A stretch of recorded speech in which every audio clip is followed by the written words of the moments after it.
Azeroth, un mundo donde humanos, orcos y elfos conviven enfrentando amenazas constantes, nunca imaginó que el peligro vendría de un pequeño error. Una actualización trajo consigo una nueva mazmorra, y en ella, el temible jefe Akkar desataba una maldición llamada sangre corrupta. Al principio, solo los aventureros más valientes se atrevían a luchar contra él, pero pronto la maldición escapó de los confines de la mazmorra. La plaga saltó de jugador en jugador, atravesando enormes ciudades virtuales. Guerreros, magos y hasta comerciantes no podían escapar de la misteriosa enfermedad. Nadie entendía cómo, pero los animales domésticos y los compañeros de combate servían de portadores silenciosos. Bastaba con cruzarse en el camino de alguien infectado para ver cómo la propia salud empezaba a decaer. El flujo constante de jugadores entrando y saliendo de las ciudades facilitó la propagación de la sangre corrupta. En cuestión de minutos, áreas antes seguras se convertían en focos rojos. A pesar de los intentos por contener el desastre mediante cierre de portales y retirada estratégica a zonas remotas, la baja letalidad del virus combinada con la psicología de los jugadores lo hacía incontenible. Los foros explotaron. Algunos líderes de gremio intentaron organizar cuarentenas improvisadas, delimitando áreas seguras y asignando guardias para controlar el acceso. Magos creaban barreras mágicas, sanadores ofrecían oraciones y pociones, pero el pánico se apoderaba del público y abundaban las teorías sobre posibles soluciones. Los que podían, huían hacia las zonas menos pobladas, buscando refugio en las montañas donde nadie más llegaba. Otros, por razones desconocidas o por simple travesura, buscaban difundir la enfermedad, entrando entre multitudes para causar caos y ver el pánico crecer entre los jugadores desprevenidos. Los desarrolladores, perplejos ante el alcance del desastre, seguían la trayectoria del brote como si estuvieran en un laboratorio real. Se vieron obligados a parar los servidores varias veces para investigar el fenómeno, pero la sangre corrupta ya había transformado a Azeroth en un gigantesco ensayo epidemiológico.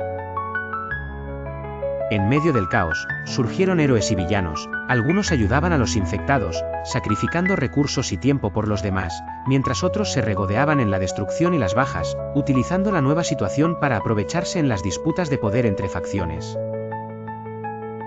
Las imágenes eran impactantes, las principales ciudades llenas de cadáveres digitales, los mismos lugares donde normalmente se vivía aventura y comercio ahora eran territorio de muerte y miedo. Calles que solo días antes bullían de vida estaban tapizadas de avatares caídos, y la sensación de inseguridad era generalizada. El comercio se detuvo, las actividades cotidianas dejaron de funcionar, y cada jugador que entraba al juego lo pensaba dos veces antes de acercarse a las ciudades. Científicos reales observaron el fenómeno y vieron en ese comportamiento virtual un reflejo de la humanidad, solidaridad y egoísmo, miedo y negación, improvisación y esperanza. La propagación de rumores, los intentos de mitigar el desastre y el comportamiento tanto altruista como malicioso resaltaron patrones estudiados por epidemiólogos y sociólogos, quienes se interesaron en explorar las reacciones humanas dentro de un entorno controlado pero que reflejaba la vida real. Pasaron días hasta que los desarrolladores lanzaron finalmente una cura, eliminando el hechizo y restableciendo la normalidad en Azeroth. El evento se convirtió en una leyenda dentro del juego y fuera de él, dando pie a debates sobre la relación entre los errores en los sistemas y el comportamiento social. Muchos jugadores olvidaron rápidamente el suceso, retomando sus actividades habituales y dejando las ciudades una vez más llenas de vida y comercio. Pero otros, especialmente científicos y estudiosos del comportamiento, recogieron valiosas lecciones sobre cómo las comunidades reaccionan ante el peligro invisible. El incidente inspiró incluso estudios sobre pandemias reales, ofreciendo información inédita sobre cómo las personas pueden colaborar, resistirse a las restricciones, o crear nuevas formas de organización social frente a una amenaza global. Así, en este universo fantástico, la sangre corrupta quedó como una anécdota, pero sus enseñanzas han cruzado la pantalla, dejando una marca imborrable tanto en Azeroth como en el mundo real de los humanos que lo habitaron por un breve pero histórico instante. En una tarde cualquiera en el estudio de Marcus Persson, mejor conocido como Natch, el ambiente era tranquilo pero cargado de ingenio y concentración. Natch se encontraba frente a su computadora, rodeado de bocetos y notas para nuevas actualizaciones del juego, pensando en criaturas frescas que pudieran enriquecer la experiencia de los jugadores en Minecraft. Observando la simplicidad y simpatía de los animales de granja, imaginó que podría ser más adorable y útil que un cerdo. Así, comenzó a escribir líneas de código, trazar píxeles en tonos rosas y modelar en 3D, buscando capturar la esencia de este animal tan común y querido. Sin embargo, lo que empezó como una tarea sencilla tomaba un giro inesperado. En pleno proceso de diseñar el modelo del cerdito, Natch cometió un error, confundió los valores del alto con los del largo, y sin darse cuenta, creó una figura que se veía alta, delgada y desproporcionada, nada parecido a la imagen simpática que tenía en mente. En la pantalla emergió una criatura extraña, de color verdoso producto de jugar también con la paleta de colores, con una mirada vacía e inquietante y una postura rígida. Natch, en vez de descartar su error, se mantuvo curioso. Observó el ser torpe y pensó que, aunque no era un cerdo, quizás podría ser el inicio de algo inesperadamente especial. Inspirado por el aspecto misterioso de la nueva criatura, Natch comenzó a experimentar con sus características y potencial en el mundo del juego. Pensó en darle una habilidad única que lo diferenciara de los demás maps. Observando la silueta y presencia silenciosa, programó al ente para que se acercara cuidadosamente a los jugadores, en un súbito giro de los acontecimientos, explotara al estar lo suficientemente cerca. Así nació el Creepe, una criatura que combinaba el suspense, el peligro y la sorpresa en una sola entidad. El resultado cambió radicalmente la dinámica del juego. No tardó mucho para que los primeros jugadores se encontraran con el Creepe, y la experiencia era inolvidable. Sus explosiones devastadoras dejaban huella en aldeas, construcciones arduamente trabajadas y los caminos cuidadosamente explorados durante las misteriosas noches de Minecraft. Los foros se inundaron con relatos de sustos, bromas, frustraciones y estrategias compartidas para enfrentar a estos enemigos tan singulares. El Creepe pasó de ser un simple error a convertirse en el emblema universal del peligro en Minecraft y pronto en una leyenda dentro de la comunidad gamer. Con el éxito inesperado del Creepe, Natch empezó a experimentar aún más con sus características. Introdujo diferentes estados de comportamiento, variaciones de sonido antes de la explosión y ajustes a su ritmo de aproximación y visibilidad. Esto hizo que los jugadores desarrollaran nuevas tácticas defensivas, como construir muros de piedra, fosos de agua y trampas anti-creeper, lo cual fomentó la creatividad y la colaboración en el juego. Para muchos, el grito característico del Creepe se volvió el sonido más temido y respetado por igual. Con los años, Marcus se presentó en entrevistas, conferencias y eventos de la industria, sorprendiendo a sus fans al contar cómo, por la simple equivocación de invertir unas dimensiones, nació uno de los personajes más icónicos de los videojuegos modernos. Gracias a su visión de convertir un error técnico en una explosión de creatividad, millones de jugadores han sentido la adrenalina de verse sorprendidos por el Creepe, y han hecho de este ser parte esencial de sus aventuras y recuerdos en Minecraft. Así, la leyenda del Creepe evoca más que un fallo en el código, representa el poder de la improvisación y la importancia de estar abierto a lo inesperado. Lo que surgió por casualidad terminó convirtiéndose, para generaciones de seguidores y creadores de contenido, en el símbolo central del vasto y cambiante universo de Minecraft. El origen del Creepe cuenta la historia sorprendente de cómo un error puede ser el detonante para una de las creaciones más queridas y temidas del mundo virtual. En la oficina de desarrollo de Nintendo, Shigeru Miyamoto revisaba bocetos y conceptos mientras buscaba la manera de dar vida a su nuevo videojuego. Era 1981 y la industria de los videojuegos estaba en plena expansión, pero necesitaba una idea que atrapara la atención del mundo entero. Miyamoto había imaginado una aventura donde un héroe debía rescatar a una dama en apuros de las garras de un simio gigante llamado Donkey Kong. El diseño del protagonista era simple al inicio, un hombre de oficio, con sombrero y peto, destinado a trepar estructuras. En principio, pensó que fuera carpintero, pues el entorno del juego incluía maderas y plataformas. Sin embargo, la tecnología de la época imponía límites estrictos, los píxeles disponibles eran escasos, y cada detalle debía ser exagerado para distinguirse en pantalla. A Miyamoto le inquietaba cómo distinguir al personaje principal. Entonces, para evitar tener que dibujar bocas complejas, optó por un bigote poblado y una gorra roja, elementos que facilitarían su identificación. A medida que el diseño se refinaba, observó que el personaje se movía constantemente por tuberías y conductos, allí surgió la idea de volverlo fontanero.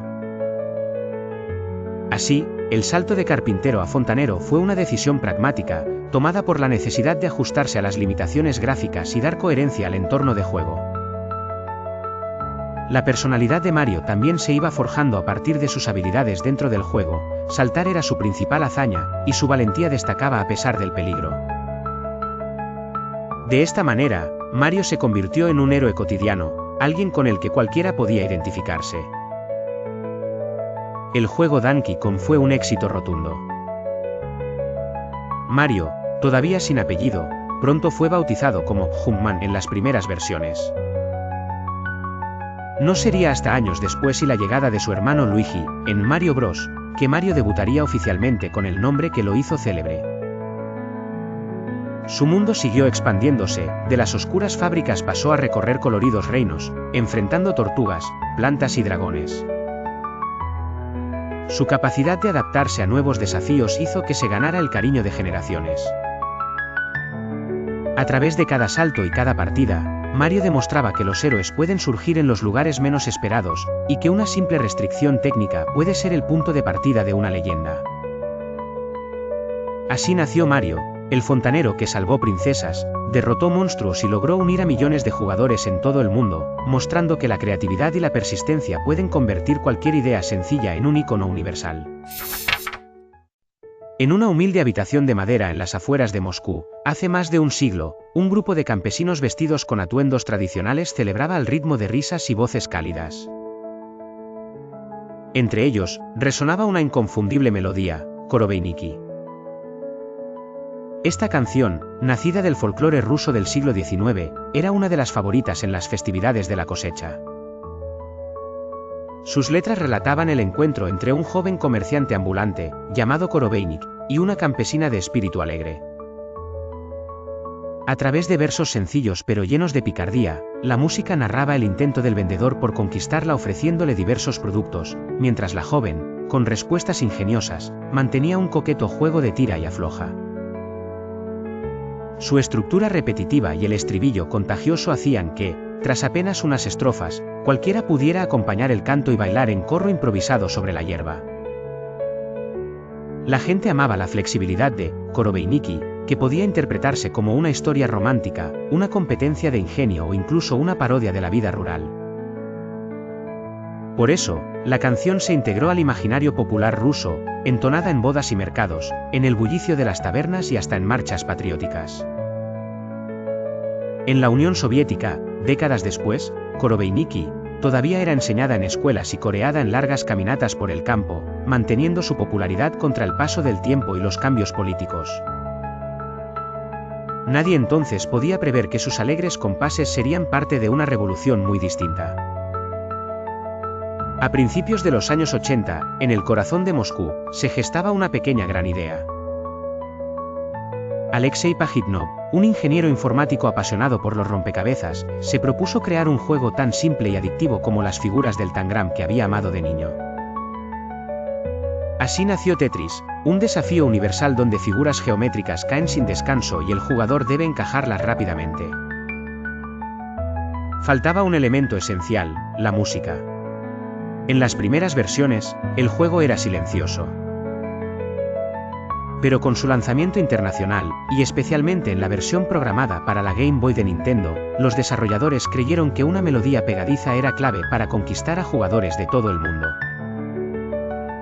Hirokazu Tanaka, compositor japonés con talento para sintetizadores y melodías inolvidables, fue el encargado de encontrar el sonido perfecto para Tetris. Investigó el folclore ruso para mantener el espíritu del país donde nació el juego y se encontró con Korobeiniki. fascinado por su ritmo alegre, adaptó la melodía resumiendo su esencia y modernizándola para las limitaciones técnicas de la pequeña consola portátil. La letra desapareció, pero el pulso trepidante y vivaz se mantuvo, multiplicando su energía mediante la magia de los chips de sonido. Así, cada vez que una partida de Tetris comenzaba, una generación nueva de jugadores era envuelta por una melodía con pasado campesino ruso, ahora convertida en himno del ingenio y la rapidez mental. La repercusión fue imparable. No solo los niños que jugaban en sus Game Boys quedaron marcados, sino que la música fue versionada por orquestas, bandas de rock, conjuntos electrónicos, incluso coros. Se instaló en películas, comerciales y competiciones internacionales de videojuegos. La melodía de Korobeiniki, rebautizada a menudo como el tema de Tetris, es reconocida incluso en rincones donde pocos conocen Rusia o jamás han oído su historia original. Las notas rápidas y alegres despiertan una emoción universal, el entusiasmo de enfrentarse a un reto, pero también el recuerdo de celebrar juntos, como aquellos antiguos campesinos moscovitas.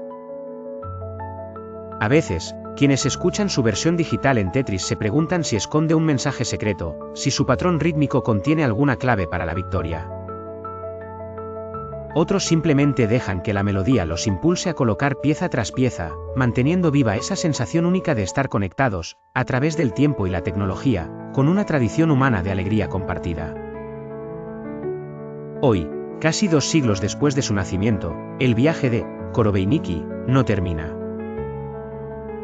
Ha inspirado miles de reinterpretaciones artísticas y aún emociona tanto a expertos en folclore como a entusiastas de los videojuegos. La melodía, que comenzó como una sencilla celebración rural, encontró un medio inesperado en los circuitos electrónicos y ganó una fama imposible de imaginar para sus creadores originales.